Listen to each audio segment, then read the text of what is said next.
Oh, dearie me, we're back in the action as we face off against Dr. Eggman for the last time. He lied, knowing that there's several thousand years of Sonic games left that'll more than likely outlive most of us, but yeah, this is a pretty dangerous one, as you have to narrowly avoid his giant fuck-off laser cannon. A lot harder than it looks, but again, if you can... my best bit of advice is to just sort of skim past him like that, if you can. If not, well, that thing tracks really fucking fast, and, well... yeah, you're pretty much screwed. So, yeah, cutscene go now as I catch my breath.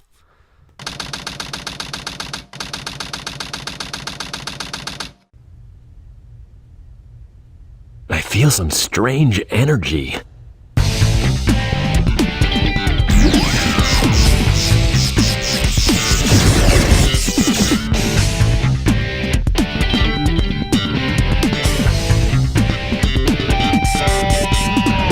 Hey, Sonic! Whoa, I wasn't sure if I could pull that one off. Somehow I managed to use the Chaos Control. Chaos control? Are you okay?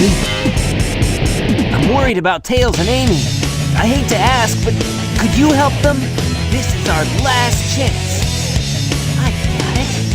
Before the cannon fires, I'll slam dunk it in there! It's all riding on the Sonic! We got to hurry and find the point of that cannon! Yeah, that's pretty much all she wrote. Anyway, Final Rush. Probably the most non-linear stage in the game, and yeah, it's non-linear, but at the same time it's also non-linear in the sense that if you're not careful you can also non-linearity win the game, by which I mean by dying. After all, is death not the ultimate accomplishment of life? You live out your lifespan until your frail organic carcass can handle no more, and then you will die. So therefore, it is Sonic who is the ultimate life form, for the purpose of life is to die. But Shadow, he cannot die. I'm gonna get off existential topics for the time being, but yeah, that's basically what I'm talking about right here.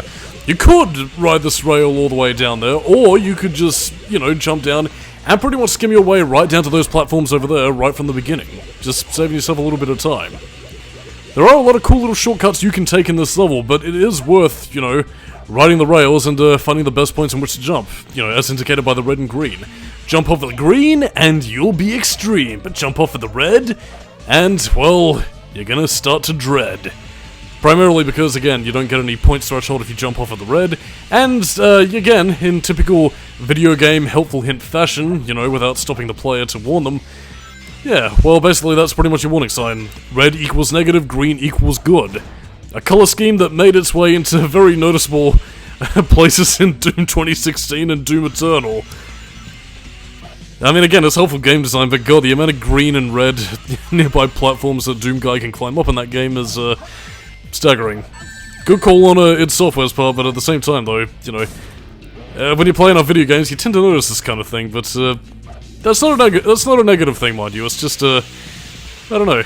It's just one of those things you pick up after a while, and it's kind of adorable. But anyway, there's a lot of speed, a lot of platforming, and does make Final Rush a hell of a... well, it makes it a hell of a perfunctory... perfunctory? No, it makes it a hell of a... I'm muddling my words here a little bit, but it's basically just a very nice way to end the game on, you know, it gives you a little... it gives you a lot more freedom, and I do wonder if this is going to be incorporated into Sonic X Shadow Generations, because, they said that the Space Colony arc is going to be a level in that game, just based on some of the periphery stuff that I'm reading right now. Bear in mind, for those of you watching this part far in the future, this is before I played Sonic X Shadow Generation, so by the time this comes out, you'll probably already know, so, yeah. They did say Space Colony arc, so I'm curious, is it just going to be covering Shadow segment in... Shadow segment in, Final Chase, or is it also going to be doing, you know, Final Rush as well, with, Sonic's portion? Or also incorporating some of the stuff from Shadow the Hedgehog, I'm not really too sure. Because, yeah, but, I mean, to kind of go into it, Sonic X Shadow Generations basically being a bit of a Sonic Generations given a HD port, well, HD when it already was HD, the 4K Ultra HD-ing. But yeah, that's also giving Shadow a bit of a side story and additional levels based on, you know, some of Shadow's stuff, like, you know, you get Bullet Station from Sonic Heroes, Kingdom Valley from Sonic 06. And probably a few more in there that we haven't seen yet, but again, that remains to be seen. You probably already have seen it, those watching in the future, so... I just have to lie in wait, but you already know. But in any case, so I'm quite curious to see what this is going to be like, because I mean, I did see a few of the gameplay featurettes here and there, and my god, it does look pretty fucking snazzy in HD, and I don't know, I'm looking forward to Sonic X Shadow Generations. This might be a very fun game. Well, I mean, I certainly hope so anyway. I mean, it's based upon Sonic Generations, so we should be relatively in the clear. And even in that case, well, you know, it's got some of the, you know, open world formula from Sonic Frontiers in there as well, so... Quite curious to see how that goes, although it's also putting Shadow on Oronos Island from Frontiers as well, so... I suppose potentially that might also detail some of the plot details to come, because yeah, there is also a story. And again, depending on how that plays out in Sonic X Shadow Generations, that might just be the tipping scale from, well, putting Generations up a few points. Well, I mean, that is to say is like an alternate version of Sonic Generations, because that game's story is, it's not very good. But then again, Generations' saving grace is mainly the fact that it has some very excellent gameplay. Oh my god, trash compactor sequence, Star Wars, run away, run away, run away, run away. Actually, to be honest, that probably would have been a much cooler sequence if you had Luke Han Leia running away from, you know, falling explosions. Yeah, probably not in the budget for A New Hope, but man, it would have been sick. And so, what is our prize for running away from the stink of experimental garbage? A B rank. B for bins. Smelly, smelly bins. But yeah, all we really have at this stage is pretty much a final boss fight, and that will be us.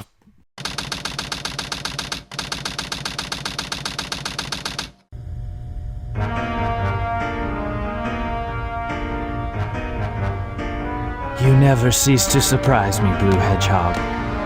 I thought that capsule you were in exploded in space. You know, what can I say? I die hard. You actually saved me, you know. It was a Chaos Emerald, wasn't it? But there's no way you could have activated the Chaos Control using an emerald that's fake. So, there's more to you than just looking like me. What are you, anyway? What you see is what you get. Just a guy that loves adventure. I'm Sonic the Hedgehog. I see. But you know, I can't let you live. Your adventuring days are coming to an end.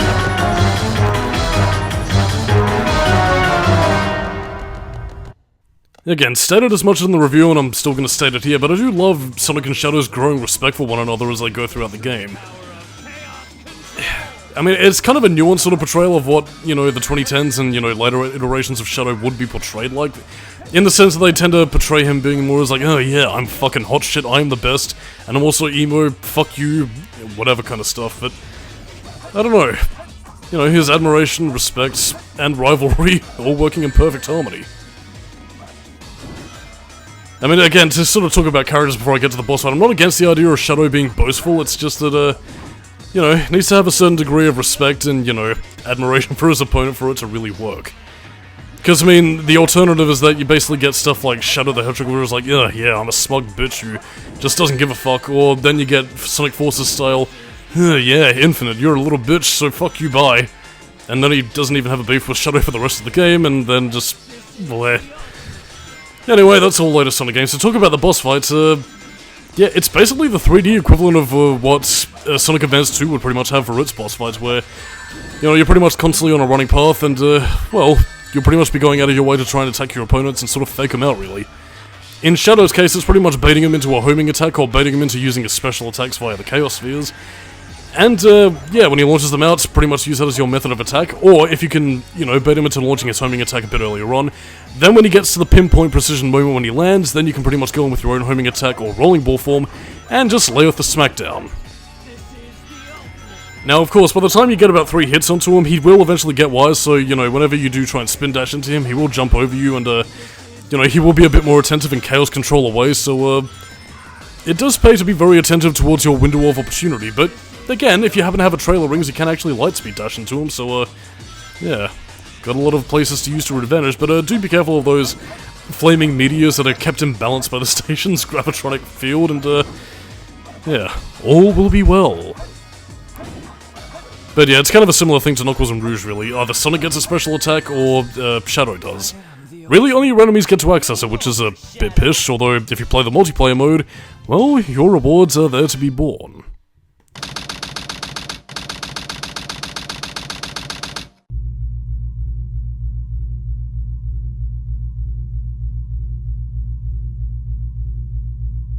Sonic, I did it!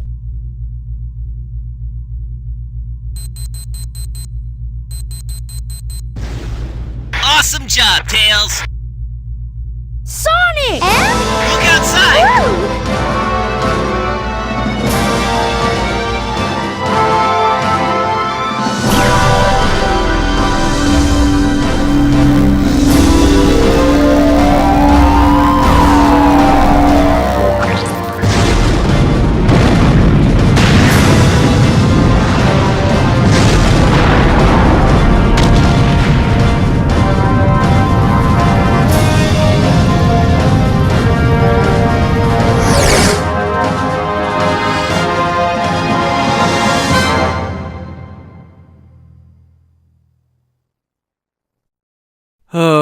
I remember that from the Media Nerd intro.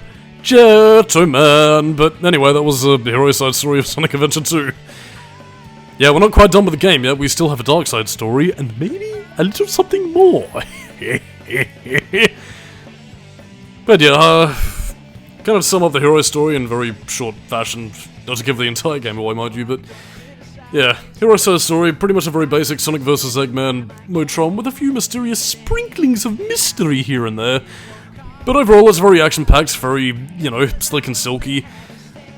I feel like it does kind of manage a bit of a better gameplay focus between the Sonic-style gameplay with the other gameplay modes that people kind of, you know, err and grumble about here and there, but I think part of the reason why the balance was better done in the hero story than in the dark side story for people who were negative towards the gameplay is that, I don't know, I guess there was less mystery to be had with Sonic, so, you know, they could put him in the spotlight a bit more than they could Shadow, who only has 4 levels to Sonic's 5 or 6, if I remember correctly.